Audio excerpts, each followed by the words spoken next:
Cool. We're good to go in. What's our what's our intro?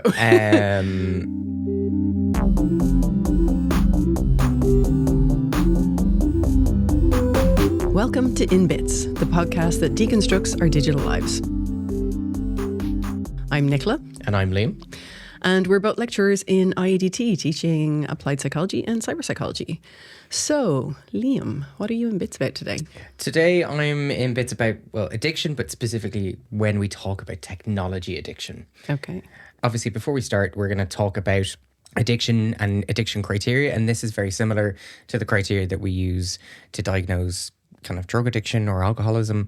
So if this is something that can be potentially triggering for you or you're negatively impacted by this, you can go to a number of resources. The HSE website, which is drugs.ie, ask about alcohol, the Samaritans, any support services that you want to make best practice use of. And also there will be mention of suicide at one point. So just a content warning for that as well. I want you to reflect about your device use throughout this. While you're listening, think of the different plethora of devices you have, whether it's your iPhone, your Mac that's integrated into it, any of the devices you use at home. Okay. Clearly, Liam is a Mac user, and I am a Mac user because I am incapable of using Android because it's really confusing. So there's a number of different devices you can use. These obviously are for work, social, talking to friends, gaming, computers. We're going to get into a lot of it. Tablets. I'm not really a tablet user, so it doesn't really impact me there. But I use my phone like it is one. So these rack up significant hours over a weekly basis and on a daily basis. So we'll talk about some of our own screen time use, Nicola. And we'll talk about generally some of the research that's out there. So there's a long list of kind of researchers who talk about kind of behaviour like secondary scrolling, so where I'm using one device and I'm also using another, or I'm using my watching TV and I'm also on my phone at the same time, which is typically what I will do if I'm watching TV in the evening. I totally do that too. Because I get too easily distracted. I'm like a magpie. So you could put it away for the rest of the day is another way we can look at this. Can I physically leave my device alone if I needed to? Yes, I can. I'll probably struggle with it. I actually did take a bit of a tech break and I didn't use social media as much for about 2 weeks. It was grand. I didn't really miss it that much. I was away on holiday, so I didn't really miss it because of that. And when I did check stuff, people were like, why haven't you responded to me? I'm like, because I haven't, and now I'm going to probably not. not. Because I have a life. Yeah, I was also reading it and I'm like, I'm not going to reply yet. So we can make up a load of different reasons why we potentially can't put that device away as well. So that is a valid argument to be said, that I need to be in contact with someone, I need to use it for work, whatever it might be. These are very different things to saying that they are actually addictions. Okay? Yep. So does it produce physical symptoms or psychological symptoms as a lack of use, which is what we talk about when we talk about clinical addiction. So we're going to talk about some of these discussions and points, the kind of what actually sometimes might be over reliance. So before we get into it, do you have a perspective? I think, I use technology a lot, and Liam is completely going to call me out on my screen time use. He gave me a heads up beforehand so that I wouldn't be panicking when he told me during the episode. And I use technology a lot, but in general, it doesn't negatively impact on my life in any way. So I don't think it's necessarily a problem. So I don't think the hours are what's important. I think it's more what you're using it for, how it makes you feel, that really is kind of key. Okay. Now, in work, do you use your phone in work? I use my phone all the time. Do you? And do you have any? So I have loads of nieces and nephews. I have there's an army of them. It's great. But they're getting to ages where devices are now getting involved in their lives, being brought to school for all of the logistical reasons we spoke about, and the social aspects, and not to feel kind of this sense of FOMO. And their parents often want them to have it because there's a safety in knowing where your kid is. You can track them on the phone. You can get in touch with them if there's something wrong. Yeah, it's like all the normal reasons why we use devices as adults as well. So there was have been a number of headlines around young kids and mobile phones. One that I want to talk about is the change that was made, or the investment that was made by our Minister for Education in our previous government towards the end of the programme for government. They said they were going to spend €9 million on smartphone pouches. And 9 That was million me euro. hissing, by the way. You're now a cat, okay. But so 9 million euro is a lot of money.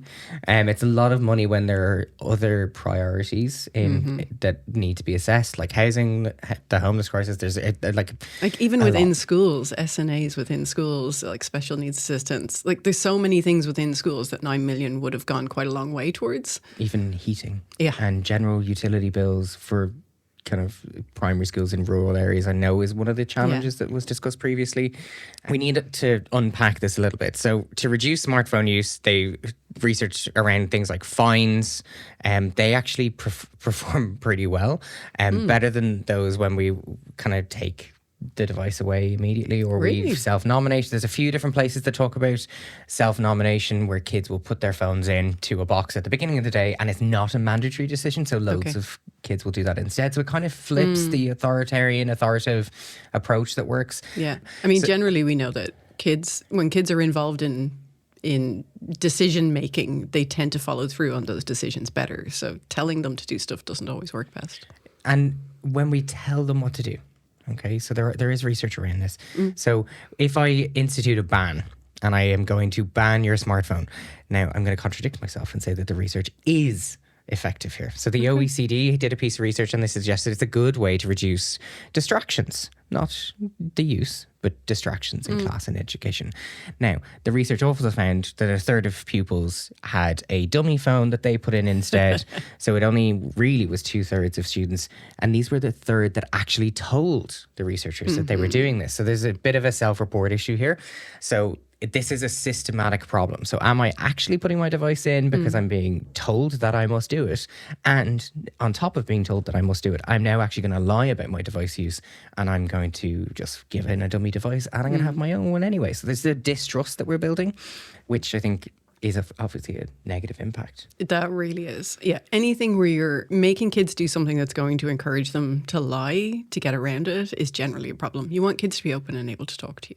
You know, Australia talked about bringing in a smartphone, or not a smartphone ban, but a social media ban, which is, you know, a similar kind of idea that the only solution that we have to what we think are problems with kids is to ban stuff, whether that's banning phones in schools or banning social media for young people. So it makes me think about a piece that was shared recently on LinkedIn by a person called Emily Unity, who is a mental health advocate, disability leader, and a software engineer. So this is a person who talks about this kind of stuff from their own perspective and their own experience. And when the Australian government was bringing in a ban on social media for under 16s, they shared their experience on LinkedIn. And it kind of shows how banning things has really serious consequences for some people because it ignores any benefits that people might get from it. So what they said was they shared a photograph of themselves as a kid smiling. And they said, "This photo is of me, age 12, a few days before my first suicide attempt. Now our government is banning something that saved my life. When I was 12, I didn't necessarily want to die. I just wanted the pain and loneliness to stop. As a disabled LGBTQIA plus and multicultural kid, I grew up feeling like I was a mistake. No matter where I looked, I was always too different to be accepted or understood. All I needed was a safe space, somewhere I could choose my people, control my environment, and just be me. On one of the darkest days of my life, I finally found that in social media. For me, social media was more than a pastime, it was a lifeline. It was the first place where I found people who truly understood me. The first place I felt like I wasn't alone. It was always there for me, even when I had nowhere else to go. This may sound extreme to some, but social media saved my life. Now I'm devastated that our government is banning social media for young people. They say that the ban is to protect us, but in reality, it's a blunt and simplistic response that not only removes our lifelines, but could also increase the very problems it seeks to solve." I really think that these bans are a very blunt tool, and they're not necessarily addressing the issues that they're aiming to address. So mental health is often used for banning phones, banning social media, etc. And first of all, we know the link between phones and mental health isn't necessarily a very strong link at all. Actually, the research suggests that it's not really there at all. And I don't think that banning phones really has the desired effect that they're hoping for, because it also takes away all of the positives from it as well. But it kind of just kicks the kind of can down the road. It doesn't really change anything that we're expecting it to change. There are other negative social impacts that we potentially can see. So like young child or adolescent. So I had a smartphone. I had a smartphone in 5th class, and it couldn't do anything really. I could play Snake, and it was indestructible. So you can guess what type of phone it was. But like that's all I really used it for. I used to text like my mum, "Oh, I'm finished school. I'm on my way home," because I used to walk home from school. Like it was used as a safety feature, and then you would maybe potentially text your friends, but you would typically be with them, and doing something with them. And then in the evenings instead, I didn't really use it because I didn't really have that much interest. I think we're putting an adult's mindset into the device as well sometimes, where the child might not want to use it as much, and even in those cases, we're not actually teaching digital skills. We're removing it entirely and then saying, okay, now this is a job for the parent at home, as opposed to using them kind of generally. And like teaching now, my cohort is 18 and up, like I get them to use their devices in my lectures all the time. And when I get them to pull out their device, at first they're like apprehensive as to why it's being used in instruction sometimes. And my response is like, I tell them, don't go on to TikTok and get distracted by what you should actually be doing. And if you're going to do that, like maybe have a bit more kind of respect and be a bit more mindful about it. And that's the only time you really have to say it. It's teaching those skills at young kind of secondary school or later primary, where we can have these conversations and then just get it to be normative behaviour. Exactly, yeah. Teaching like appropriate use rather than just banning it. Yeah, and so this is where I'm going to get to now. So are we addicted to our devices? If we use this term addicted. Yeah, I have a real problem with this term because it is a clinical thing, and there is no clinical addiction to devices or to social media. Like it's not in the DSM, which is the handbook in America for all the different things that are wrong with us, all the different disorders. And so we use this, I think, a lot colloquially. And in society, we always talk about how we're addicted to coffee, and we're addicted to sugar, and we're addicted to this, that, and the other. But I think it's used a bit too seriously around technology when it's not actually true. Really valid point. So addiction is very straightforward in terms of its criteria. Inability to control something that we're taking that has a harmful impact on us. Now, this is typically described by the HSE, and you mentioned the DSM, so I'm going to talk about the DSM. Drugs, alcohol, nicotine, gambling, internet use, and potentially gaming, depending on what we're talking about. We'll talk about that. It's not just about viewing substances, it's also the behaviour. So the DSM have the Diagnostic Statistical Manual, which is used to diagnose anything from like clinical depression and then into like addiction of substances, psychological disorders. Now, this criteria looks at how impaired we might be, or impaired control. So not being able to actually stop ourselves, dependency, social problems, risky use. They're the kind of high level criteria. Now, think of your phone. Think of your phone. I'm going to read these out. Okay. I'm going to read these out. And he's looking at me. Yeah. Sorry. But also you guys think of your phone. But I'm pointing Nicola out here. So using more of a substance than you intend to, and for a longer time than you meant to. Trying to cut down or stop and not being able to. Experiencing intense cravings and urges. So the language is important here. Needing more to get the desired effect. So this is tolerance. Developing withdrawal symptoms when not using your phone, spending a long time getting, using, or recovering from your phone use, neglecting the responsibilities of your phone as a result of your phone use, continuing despite relationship problems, giving up important activities to use your phone, using it in risky settings. So, for example, maybe a driving setting might apply in that one. Continuing use despite physical and mental health problems. Yeah, no. I mean, that's the short answer. Some of the things, like using more of it than intended or for longer. Yeah, I have absolutely gotten on TikTok to pass 15 minutes and 2 hours later come out of TikTok because it's fun to use. The other things though, intense cravings, no. I mean, I do pick it up sometimes without thinking about it, but like it's not a craving. I don't need more to get the desired effect. Like I use it as much as I use it and it's fine. I certainly don't have withdrawal. Spending a lot of time getting, using, and recovering from it doesn't really apply. I mean, I do use it a lot, but I'm not trying to get it. It's not like I'm out in the street corners trying to score my phone from people and recovering from it. It's the image of that. I do occasionally neglect responsibilities because of it. Like I occasionally don't tidy my house or do my laundry or something because of it. But like it's not changing my life in a particularly negative way. I'm a grown up. I just have to deal with that stuff. And I know some people, it interferes with their relationship. And like, I think everybody, it can do occasionally if you get a bit too into it, but like, I'm still married. It's still going all right. So yeah, and I certainly wouldn't use it driving or anything. I mean, I am only learning to drive, so it would be really bad if I used it driving. Really I'm bad enough as it is. To start off with. So I've been counting those covertly. So you have 2. Okay. So 1 symptom indicates a risk.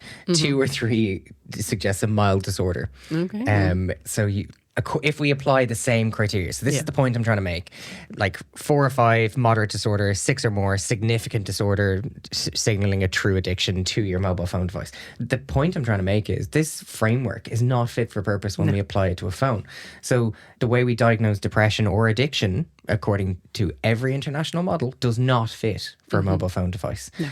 If we think about this in relation to something like social media, they might try and say, okay, if you spend a lot of time on social media through your device, that is then potentially can be connected into this. No is the answer, or not necessarily is the answer. So there is research by the American Psychological Association. They overwhelmingly say time spent on social media does not always correlate with addiction to any kind of widespread addiction. Well, I think it's like anything, like you can spend a lot of time doing anything, but it doesn't necessarily mean you're addicted. Like if you spend forever organizing your stamp collection, like you're doing it for 4 hours a day, that's just something you enjoy. It's not addictive behavior just because you're doing it a lot. Are you addicted to your stamps? Do they interfere with your life? I don't know why I always use stamp collection. I think I did it as a kid and I spent loads of time. That and my fancy paper collection. Fancy paper. Okay, we're going to get into that another time. We don't have time for that. So this is really good. So mindless scrolling is a risky activity in terms of active engagement. True addiction should affect multiple aspects of your life. So your daily life, something like school, friends, diet, sleep, all of these become impacted by it. I don't think my phone use impacts my eating habits or whether I'm kind of going to get on the bike or I'm going to go to the gym or do anything like that. It's about balance, recognizing that, okay, if I'm sat on my laptop or I'm on my phone for too long, maybe I need to go out and get a walk. Yeah. And maybe I need to do something else, or maybe I need to still ironically go for a walk and use my phone and listen to a podcast or listen to music to help, which is, it's such an oxymoron to still do that.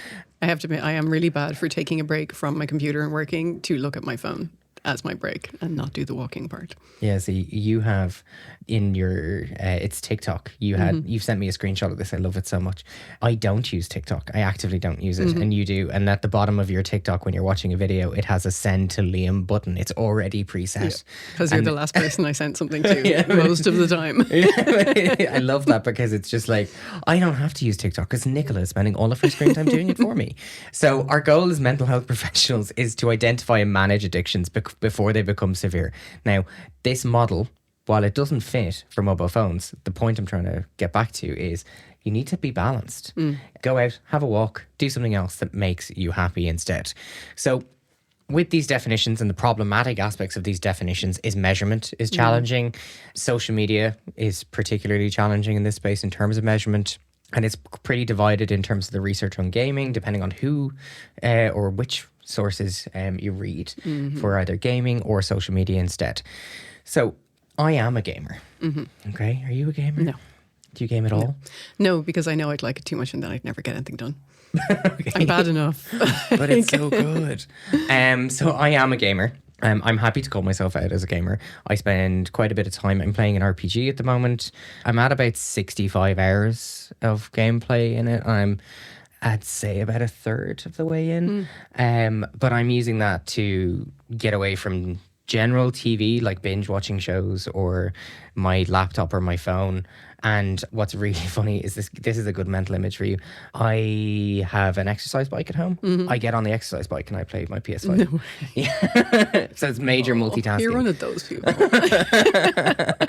Not all the entire time. I haven't been on an exercise bike for I was 65 like, hours. Jesus, I you'll wish. disappear. That would be amazing. So I'm playing that at the moment. Like, I really enjoy it. It makes me, it kind of switch off. There's a nostalgia element to it because it's a remake for me. So what I really like is just being able to do it and switch off. Now, we have to look at how we're actually choosing to engage with gaming, the same conversations we have in terms of phones. So we do have a disorder for gaming rather than addiction. So the ICD-11, they describe it as a behavioral addiction. So like we said, it's not a substance, but an actual behavior. And they say that we have three key criteria. So impaired control over our gaming behaviors definitely doesn't apply to me because I have to stop and make dinner or I just simply can't cycle anymore. Increasing priority of gaming to the extent where the game takes precedence over my life interests, my daily activities. No. Because I try to fit it in terms of my daily timetable if I've got time or not. Continuation or escalation of that gaming despite the occurrence of negative consequences. Thoughts? Yeah, I can see how this would be problematic if you were answering yes to this. Like if you were just so into your gaming that you just kept doing it despite needing to hand in assignments or deadlines in work or go to work or look after your kids or cook or eat or sleep, then that's something that's problematic. Now, whether it's addiction, I'm not too sure about, but it's certainly problematic. You might ask yourself, so like, what's the big deal? What's the problem? Why do we care? And there's a series of authors, Andrew Shabilsky et al. And everyone else. They raised serious concerns about this back in 2018. And I'm going to break down why they have concerns, is because this research is at best, and in my most academic way, pretty shaky. Some of it is a bit crap. Yeah. Okay. So they point out that the studies vary in the range of their quality. And this is really important because we're using these as diagnostic criteria. It's borrowed heavily from substance abuse, and we don't need to go down that rabbit hole again, but not a good thing. And it means we label gaming behavior as problematic, which obviously isn't fair to gamers. I don't want to be viewed as problematic when I'm... And there are so many gamers. Like, it's the biggest entertainment industry. This is, like, we're talking about many, many people and pathologizing all of those people. It's a huge problem. This is another point I made, is that you're escalating this into a moral panic situation. Okay, you imagine you bring your kid into the doctor and they say, well, I'm sorry, your child has gaming disorder. And they're then going to prescribe something for your child to prevent or reduce their gaming. It's a lot of kind of false positives, unnecessary treatments for kids, for teens.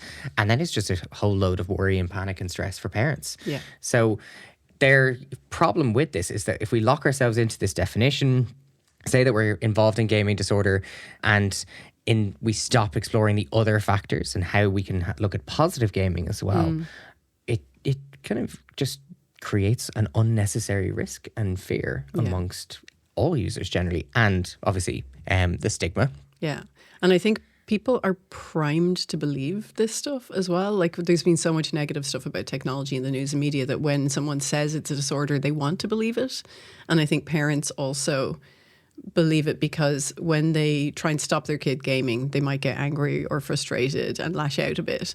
But if I tried to stop you when you were in the middle of like a level in a game where if you stopped, you were going to lose all your progress, you'd probably be annoyed at me.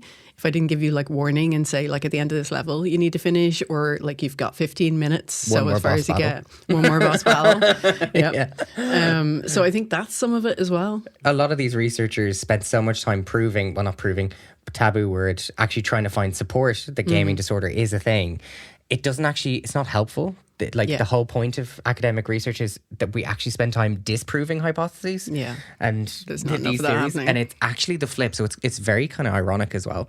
There's also the stigma that we've spoken about, particularly when it's in relation to young kids, to reduce their gaming aspects, which can also reduce then their positive aspects. So like I have 5 nephews, or 6 nephews, 7 nephews, Jesus. Really bad at that. Apologies, sorry. I have 7 nephews, and some of them are in first year in secondary school. Like, I've gamed in Fortnite with them, and like they get this positive sense of self. They reach to the end, this battle royale style game. If you've never played Fortnite before, you should. and you reach an end of a level, you are more successful, you've survived against other people, you're going to feel good about yourself. And then if you fail, you want to get further and see, can you do better than you did previously? It provides a sense of self and confidence and increases self-efficacy, which is something that we know has very significant impacts across mental health generally.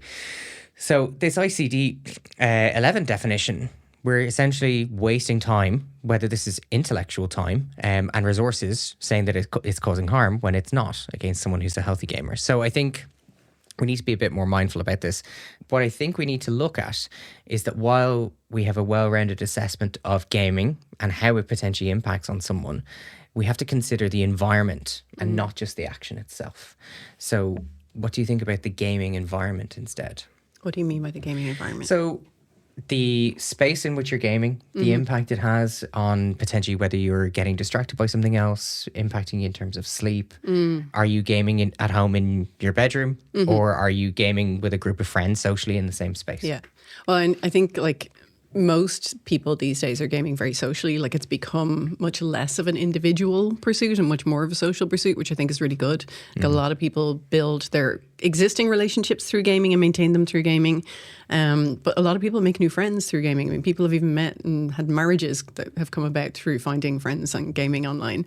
But I think the key thing then is about kind of displacement. So there are things that are important for us for a living. Like we need some exercise or movement of some kind. We need to be eating, we need to be sleeping, and then we need to be doing the other things like work or college or schoolwork to an acceptable level, and our relationships with people. If it's not taking away from those things, then it kind of doesn't matter how much you're using it. Obviously, if you're gaming for 20 hours a day, it's going to take away from those things. But you can game quite a lot and still manage everything else in your life quite well and have a very well-rounded life and be very happy. So I think that's important to remember. That's gaming as a whole, like physical console-based gaming in person. I'm also a mobile gamer. Okay, so this is like an intervention for me. I suppose I am as well. I play solitaire. On your phone? Yeah, because it helps keep me focused when I'm listening to a podcast. Okay. It's the only game I play. I haven't played solitaire in a very, very long time. Since it does it still do the thing at the end where it does like the massive shuffle? Okay. Yeah. So I think there's another aspect to this, which is our mobile gaming or our internet gaming. This is defined differently as well. Sorry for this. The DSM has its own criteria for it. I'm only going to assess myself. Okay. So I spent about 5.5 hours on a particular mobile game in the last week. That's just my mobile gaming. It's Which not game?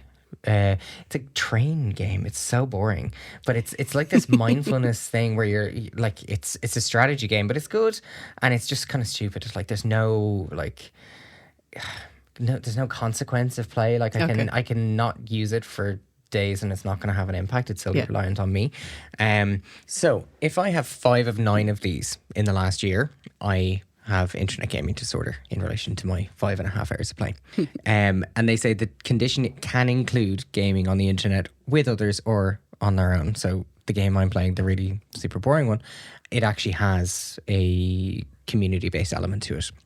So the first criteria is that I'm preoccupied with my gaming. I wouldn't necessarily say I'm preoccupied unless it's like a time-based task or where it's focused on like this has to be completed within an hour, which sometimes it is. There's that element potentially. Would I say I have withdrawal symptoms when the game is taken away from me or not possible? So for example, sadness, anxiety or irritability? No, definitely not. Tolerance, so the need to spend more time gaming to satisfy the actual urge? No, I don't feel I have that. Inability to reduce my playing, which is unsuccessful attempts to quit that game. Giving up other activities. A loss of interest in previously enjoyed activities due to my gaming? No. Continuing to game despite problems? No. Deceiving family members and others about the amount of time spent gaming? No.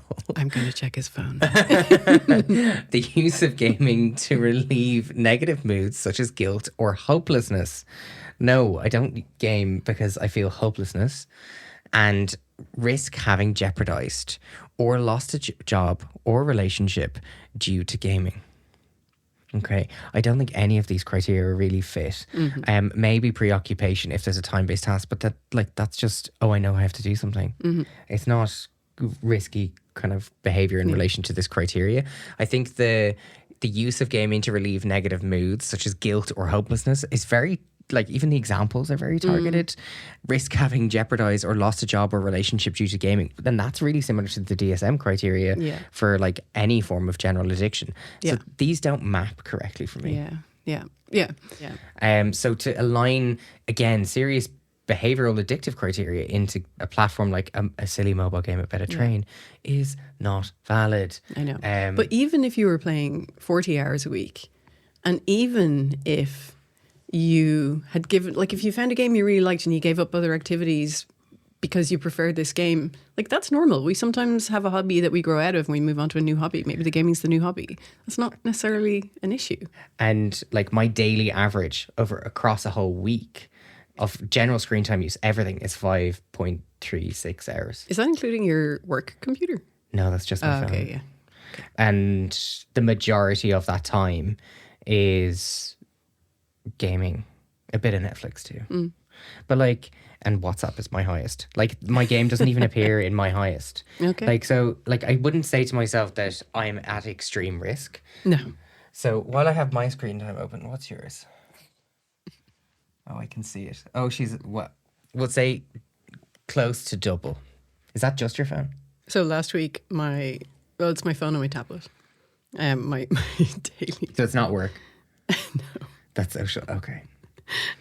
I was sick. so I'm still judging you.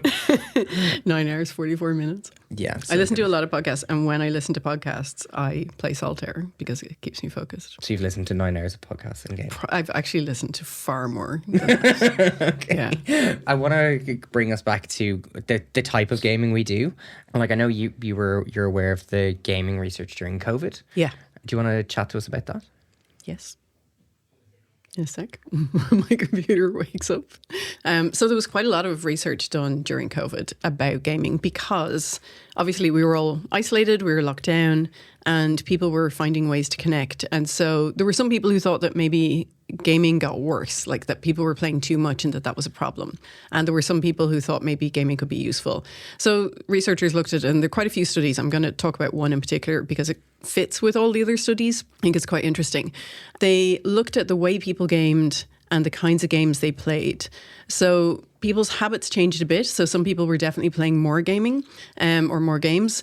And sometimes people were switching to different kinds of games so that they could play with their friends and family who weren't normally gamers. So they were playing more kind of sandbox games and stuff like that rather than role-playing games. Okay. So if they played like Call of Duty normally, they were maybe playing like Among Us or Minecraft or different things like that so that they could play with other people very socially.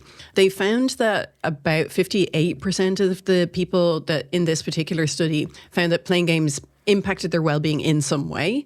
But the overwhelming majority, 9 out of 10 of those, found it to be a positive impact.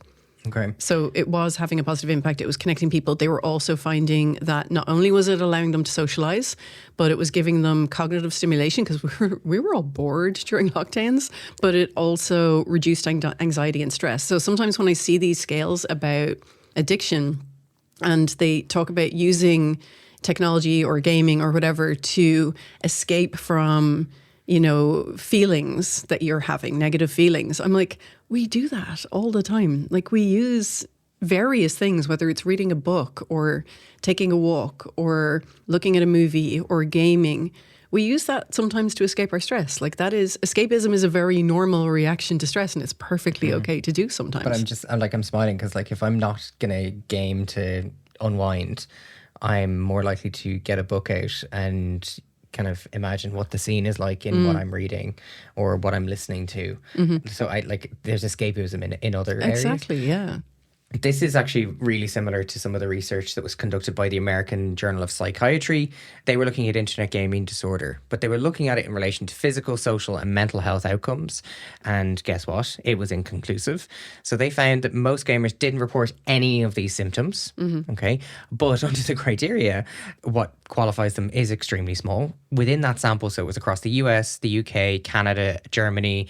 There was a Chinese study in it, but it wasn't as big as these four. They found that 86% of young adults matched under that criteria. 65% of adults were then in that cohort were playing online games. The percentages 86% of people were classified as having internet gaming disorder. in that sample, Like, yeah. wouldn't there be more issues in general with young people if 86% of them had an actual disorder? So the percentages of men and women is roughly equal. But it gets tricky because they say that people who had internet gaming disorders, some people in that sample, like you've said, have poorer emotional health, poorer physical health, and poorer mental health. But Well, yeah, it's 86% of the freaking sample. Yeah. Of course, some of them are going to So have those things. what is problematic about this is that they couldn't discern whether or find any relationships, correlational or significant impact in terms of differences in the research designs as to whether it was as a result of internet gaming disorder. So it was essentially like saying half of the sample ate a banana and half of the sample didn't eat a banana, and there's no relationship And to be found 86% anywhere. of them have some emotional issues. It's some emotional issues that's connected to the banana. knows, yeah. It doesn't make any sense. I don't know where the banana analogy came from, but it just popped into my head. So if we look at the prevalence factors, the German research with adolescents said they showed a loss of interest or tolerance, and that was a predictor. Mood regulation and preoccupation was likely to predict it, and it was similar across all of the cohorts. It's a really complex issue, and we still, to be quite honest, don't know enough. Now, I want to bring us back to our smartphone I think I have a problem with that. So it's a complex issue. We don't know enough, and yet we're still calling it internet gaming disorder. because it's silly. I know. It doesn't make sense. I'm using very kind of flippant terms around it, like calling it silly. There's not enough research. The research being designed is not sufficient. And even with those studies I've mentioned across those countries, the piece of research that's being conducted is not exactly the same every single time. No. So as a result of that, These we are- also yeah. shouldn't say that we're finding the same things. Like it's I could just keep going about it all day. So if we bring this back to the smartphone debate, so we've moved away from gaming, but we apply the same criteria. Do we think that this is relevant when we talk about our phones? I don't think it's relevant in any of these situations. So, of course, my answer is going to be no. Yeah, okay. So I've already called you out on your screen time use. So it was about 9 hours on your phone. Do we have an overall figure? Like laptop as well? No. You don't have an overall figure. Can I No, have but it's that like figure 20 someday? hours. No, hang on. I guess it's 7 hours sleep a night. So it's whatever that is from And that's 24. just those two recorded devices. Like, do you watch TV? We don't have a TV, but I don't really watch much now. I do have a tablet that I watch Netflix or whatever on, but very rarely. Okay. I do have a Kindle that I use quite a lot as well. Okay. So there is decent spread of screen time use. Yeah. I use it quite a lot. Yeah. And so mine is 5 hours a day, roughly, at the moment on my phone alone. It's significantly higher on my laptop, and it will definitely be an hour or two in terms of TV a day because it's like unwind in the evening. And yet we are fully functional humans. Just about. Who have enough spare time, apparently, to make a podcast. So with all of this, so the point I'm trying to make is I have a significant amount of screen time. You have a significant amount of screen time. But with all of this, we're still able to do what we need to do. So let's look at this a bit more closely. Smartphone addiction is another widely discussed area in the media in relation to some of these sensationalist-based headlines. Way too widely discussed. So, like a good example of this being social media is as harmful as alcohol and drugs for millennials. So we would need to provide young kids, millennials, drugs and alcohol, and then compare it to their smartphone use. No research study is going to do this. Also, wouldn't it be obvious if it was as bad? Like if all of our kids were constantly stoned and drunk, that would be something that would be immediately obvious, immediately bad. But like they're on their phones and they're still managing to operate their lives. But the addiction criteria, again, if it has to solely be bad for you. Alcohol and drugs do not have a positive impact on you. Yes. Like the closest argument I can think is about like marijuana or CBT in terms of things like arthritis and pain and like the medical uses for that. We're not going to say that alcohol has a positive impact on millennials. However, smartphone use does have a positive impact. Yeah. So it's not a comparable. Yeah. Even the idea that your smartphone is the thing that you're craving and addicted to when we're all doing different things on our smartphones. Like, am I addicted to chatting to my friends on WhatsApp or DMing you on Instagram and TikTok with interesting things I found? Conversations all the time. Yeah, like I send my brother a whole bunch of like videos and memes of cats on Instagram all the time. Like I do all these different things and I answer emails and Teams messages, unfortunately, and online bank and whatever. Like, But the language that's being used in like I'm interested in how these pieces of research are being conducted, and it's very similar to the discussion we had earlier around why is the research being framed in this way. So the language that's being used in relation to smartphone addiction as the term are urgency, abstinence, dependency, difficulty of control, and increased use, and pretty prominent negative signs like irritability, restlessness, stress, mood changes when the participants couldn't access their phone. So this was a qualitative study. And they say the problematic behavior can include repeated interruptions at work, social life, family life, physical and mental health. But like, so can everything. But I do understand how we could have problematic use. Like if you're constantly using your phone with your partner there, like that is problematic. And I know that has an impact on relationships, like technoference or phubbing, as it's sometimes called, snubbing your partner with their phone. You're not giving them your attention. It can lead to less quality interactions and less relationship satisfaction over time. So that's a problem. Like if you're doing that, that's a habit that you want to kind of get out of. But I don't think it's necessarily addiction. I think it is more habit than addiction. But this, again, really boringly brings us back to definition. You love your definitions. I do. So like lead back up. So it does bring us back to definition. We can look at it from an impulse criteria perspective. It's not addiction. To date, there's no mention of like smartphone addiction in either the DSM or the ICD-11.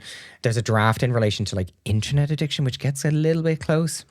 And again, what is like, there's so many things on the internet. What is internet addiction? Everything online? Now, but if we look at frequency, so that study I told you about, Gosh et al. In 2020, they were saying that the prevalence rates vary widely from 1% to 35%. Jesus Christ. That should tell you there's something wrong with how you're measuring stuff. Yeah. So clear criteria is needed. Otherwise, prevalence rates vary quite dramatically. Can you imagine, like, if 35% of our population was addicted to drugs, like that would be a significant and huge problem. But what they find, and what they did find, was they looked at it from like impairment and distress. And I think that is interesting because we believe we might be better looking at it, like you've said, at problematic behavior, which can be correlated. It can. Okay. Yeah. So there's a relationship between the two. As one goes up, so does the other. And I think these concerns are fair. These are the ones I've taken out of the paper, and I think, okay, these are valid. Absolutely fine to discuss these. Correlations increase. So as phone use goes up, so do these things generally in the literature. Reduce sleep, obviously, because you can't sleep while you're scrolling through your phone. That's fairly self-explanatory. Increases in cyberbullying or negative experiences, negative body image. So things like social comparison, we know that's well researched. Increased social media use at nighttime, particularly increasing anxiety. I can understand that. I can as well. Excessive smartphone use can then interfere with things like concentration in school and work. Yes. Okay, that's We're not fine. very good at multitasking. So yeah, if you are constantly interrupting yourself, then that would. Other psychosomatic or physical effects, headaches, dizziness, blurred vision, wrist pain. So that's a relationship between screen and eye strain. Yeah. So all of those, absolutely fine to look at. Okay, so if we look at the protective factors and risk factors, if we focus on the risk factors, something like perceived stress, being female, increased alcohol use, anxiety, social phobia, high needs to belong, difficulties in emotional regulation, all positively related to increases in smartphone use. So maybe there's something there in terms of relationships or sensation seeking. I don't know. The protective factors by comparison, academic performance, school satisfaction, self-esteem, peer support, family support, and membership of another organisation. So like sports clubs, for example.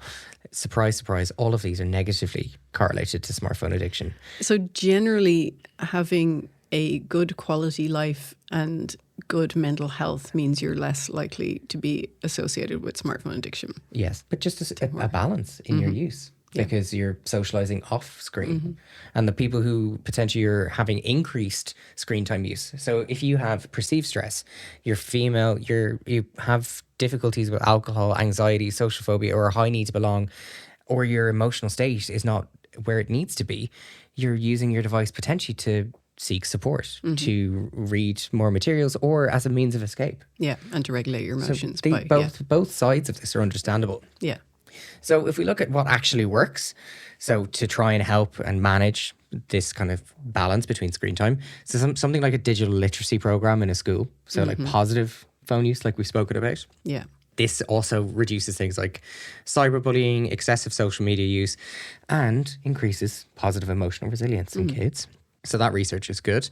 Kind of government programs, parental education. So there was, there's always discussions around Safer Internet Day around kind of parental kind of support and the need for funding in that space. Maybe our €9 million could help with that. Because I think if kids are going to listen to their parents have to understand how the technology works, because otherwise kids won't trust them. But even outside of that, screen time monitoring, time limits, actually having a conversation with them and saying, okay, right, you've had enough and go and do something else. Or like, even if it's remove the phone, let's sit down and game together. Let's go outside and play football, whatever it is, just shifting that model. So this is similar to all of the other discussions about kind of compulsive use and behavioural withdrawal. So we need to look at those particularly. There was a really interesting piece in The Guardian by Amy Orban, and it was looking at the kind of accessible knowledge to some of the issues that we were discussing about in relation to the impacts of smartphones on our mental health or physical health generally.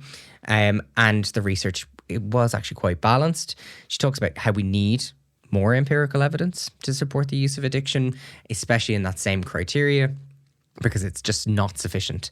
The research overall is divided. It's limited, still generally in its infancy. It can be quite slanted in its creation. So we will say it's quite in its infancy. And especially when we compare it to something like a psychological disorder, where we have spent a significant amount of time researching to come up with our definitions. So we need more balance, and particularly more self-regulation, really. So balance is key in everything.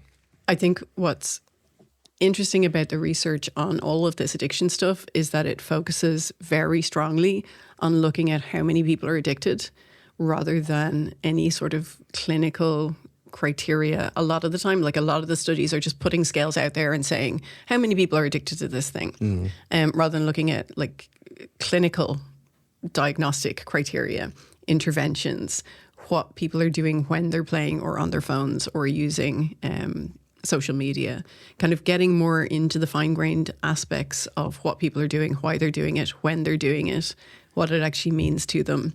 Like, we're not looking at that sort of stuff. We're still at this very, very broad level in a way that's the opposite to how most addiction research has happened. But the best kind of guidance that's come out of screen time or mobile phone kind of addiction, if we keep using that word, research, is that if you spend 1 to 3 hours on your device, generally best practice, that's fine. Over 3 hours, we start to see negative mental health impacts out of the research, whether they are absolutely linked to mobile phone use rather than distraction and not focusing on the other tasks that are in your life. Those are the ones where we see negative effects. So that's the only real piece of advice. Also, that's none helpful. of them are actually looking at effects, right? Because that's cause and effect. They're looking at correlations. So if I'm feeling depressed and I use my phone more, you're going to find a correlation between depression and phone use. And then a lot of people are interpreting it that as the phones are causing depression, but depression might be causing you to use your phone more, or there might be something else going on that causes depression and you to use your phone more. When I reflect on our discussion, it comes back to balance. There are absolutely positives across gaming, phones, screen time generally. There definitely are negatives. We can pull away some of those negatives. The debate in relation to like gaming addiction and the same debate in terms of smartphone addiction is that we need to move away from these clinical criteria and look more about the impacts, the balancing. Yes, we should reduce the use of phones or devices generally in inappropriate spaces. So where students need to be using them for learning or using them as a tool, yes, let's crack them out and make best use of them. Do I personally believe that an authoritarian approach is the right one? No. Where we are essentially breaking down the relationships that we would like to see. But there's no research that says we should reduce distraction and that's going to have an instant positive effect. No. There's relationships there, but there is nothing to say, yes, this is the key or the absolute answer. So are adolescents addicted to their devices? No. There may be problematic scenarios or problematic use, but what do you think? So yeah, no, I don't think they're addicted to their devices. I do think there's problematic use. So yeah, if I was giving parents advice, I think that technology use can and should be a healthy part of everyday life. I think if you deny kids access to technology, you're denying them the chance to build skills for the world that they're going to live in, because they're going to live in a world full of technology. And so by banning things and by taking things away from them, they're going to miss out on all those opportunities to build skills, to connect with other people, to find things that they enjoy, find communities they enjoy, game and do fun stuff, learn things. And so I think that's a huge problem. And I think this relentless focus on the negative side of technology is so problematic, because I think there can be problematic use, but I think it's disappearing. The focus on it is disappearing because we all think all of our use is problematic. And so we're actually missing the cases maybe where there is problematic use, because we're looking at absolutely everybody. If we say that everyone who's using their phone more than 3 hours a day is getting negative effects, then that's probably most people. But I think that's a really nice point, that if we're so focused on identifying addiction and using that criteria, like you say, like relentless is a really good way to describe it. We are essentially putting blinders on and we're narrowing our sight to prove or identify, which is not the purpose, against that this addiction criteria is valid. And as a result, people are slipping through the cracks in terms of the people who potentially do need support, but also how do we reduce problematic? If we're not focused on actually addressing issues correctly, we're going to dance around the solutions. And I mean, if you insist on saying that like 86% of people are addicted to gaming or 36% of people are addicted to their phones, then that's an unsolvable problem. Like, how do you get that many people into an intervention, for example? But if you look at it more realistic for the people that it's actually problematic for, it's actually impacting on their life. And look at what else is going on with them. Like, I know that some of the researchers, when the ICD included gaming disorder, a lot of gaming researchers were very upset with that because the research didn't support it very much at all. And they felt that a lot of the times when people present to a clinician with something like gaming disorder, that there's other mental health issues going on alongside, so comorbid issues going alongside it. So it might be someone suffering from depression or anxiety or bipolar disorder, and they're using gaming as a maladaptive coping mechanism, for example. And so it looks like problematic gaming as the outward problem, but there's something else going on underneath. Because one of the things I know from the research is that problematic gaming often resolves after a period of time. It might be a couple of years, but it tends to resolve. It tends not to be something that goes on forever. Whereas a lot of other things don't resolve. Like, people don't just suddenly become not alcoholics or not drug users anymore. Like, they have to work at doing that. And when there's other mental health disorders going on alongside it, it makes it more difficult to do that. So if you treat the underlying mental health disorder, that can often very much improve the gaming so-called disorder. Our focus isn't in the right place. Yeah, I don't think so, Okay. Well, thank you very much for allowing me to brain dump this on you. Thank you so much for listening to In Bits, our lovely podcast that tries to deconstruct our digital lives. You can find us every Tuesday for the next couple of weeks, wherever you get your podcasts.